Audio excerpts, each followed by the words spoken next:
کنفرانس کشورهای مهاد به خشکه افغانستان. برنامه مشترک STFA برای منطقه جنوب شرق افغانستان، برآورده ساختن نیازهای انسانی. ولایت پکتیا، شهر گردیز. سازمان انکشاف صنعتی ملل متحد یوندو و مؤسسه برای کمک‌های انکشافی ORD کارگاه آگاهدهی سرمایه‌گذاری در ولایت پکتیا شهر گردیز را براه انداختند. Thank you very much. This project, which we are implementing under the joint program of Southeast Afghanistan, is related with really addressing small and medium enterprise by enabling them to work with partners across the field, but also to work with industry groups by enabling them to access newer methods of technology, newer machineries, new services, and importantly, working with new markets and new services.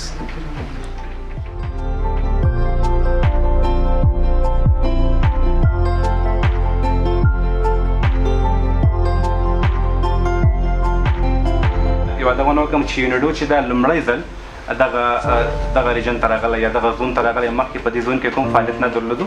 دا یو امتحاني پروژه ده چې موږ په مخکې بیا یو دا فعلا چې اوس کومه برنامه لرو، دا یو د عامه پوهاوي برنامه ده چې تاسو ته معلومات درکړو. موږ پروژه غواړو چې د اوو میاشتو په ترڅ کې په دا څلورو ولایتو په مرکزونو کې له یو سلو یو وړو، کوچنیو او متوسطو تشبثاتو او کاروبارونو سره فی کاروبار 2000 امریکایي ډالر مرسته وکړو. انفرادي یا واړه متوسط تشبثات په دې کې مېرمنې هم شامل دي. بسم الله الرحمن الرحیم. من تبسم نوری هستم از ولایت پکتیا. بعد از که پنتونای ما بسته شد، من تصمیم گرفتم یک کاروبار شخصی جور کنم. فعلا من کاروبارم خیاطی است، خیاطیات داشتم. من یک اتاق کوچک گرفتم به کرایه تا که دیگه زنان همراهم باشن. 10 تا شاگرد دارم شخصی و خیلی زنا هستن نیاز دارن کار کنن، همراهم اقتصادشون ضعیف است نمیتوانن. و ما اینجا آمدیم به مؤسسه یوندو. نام مریم است، ولایت پکتیا هستم. دیگه شغل ما ترشی جور میکنم. حالا آمدیم در چه یوندو که ما کمک کنه، یک چا دو شاگرد بگیرم بر دکاندارا کمک کنم. د ORD مؤسسه ویاړ لري چې د یونیډو سره په شریکه او مشترکه توګه نن د یو داسې پروژې پرانسته یا شروع کوي چې هغه به انشاءالله نه تنها په پکتیا کې د هیواد په سویل ختیځ زون کې ډیرو زموږ کړېدلو او ځورېدلو وطنوالو ته کاري فرصتونه ایجادوي انشاءالله. تر 1200 زیات ډونران لري چې په دې برخه کې موږ هغه ډونران چې موږ لرو دغه هغه لوګوګانې، هغه سمبولونه، هغه نښانې تاسو دلته ګورئ.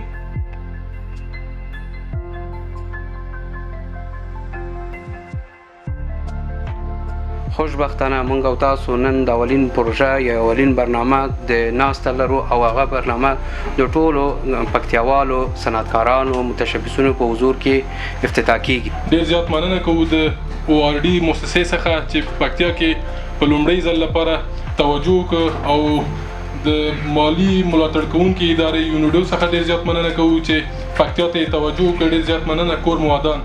یو موضوع یو ملګري یادونه وکړه چې موږ یو کار سره کومک کوو چې کامیاب وي. طبعا کوم کار چې کامیاب وي هغه تا کومک ته اړتیا نه لري. هغه کار چې ناکام وي یا ستونزه ولري هغه سره باید کومک وشي ترڅو کامیاب شي. کاري فرصتونه ایجابوي او د دې ترڅنګ به دا ښه پایښت پیدا کوي. دا تاسو دغه کاروبار شته دا به دوامداره وي.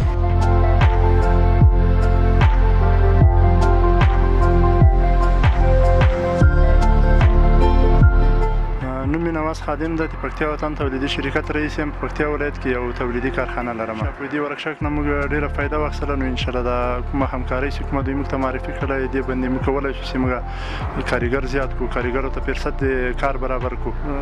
زه خپله د یونیډو څخه مې دا غوښتنه ده چې مثلا دوی کولی شي چې راسي او وګوري دغه زموږ کار هغه نیمګړتیاوې چې کومې دي هغه به دوی په خپلو سترګو باندې وویني.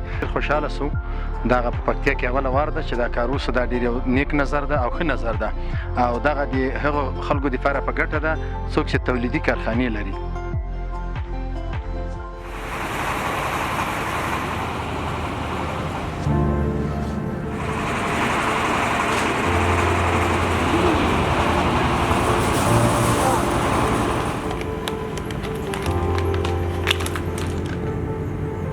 په دا اوس وخت کې معمولا ډیر وخت کېږي چې موږ ډیر کومکونه سي او پیلن لپاره واردي مؤسسې لخوا ځینې همکاران راغلي وو چې موږ سره کېناستل. ځینې هغه پوښتنې د موږ د کارخانې ضرورتونه چې کومه برخه کې دي هغه ورسره شریک کړل. راتلونکي کې انشاءالله ګورو چې کومه برخه کې موږ دوی سره بریالي مخ ته تللی شو.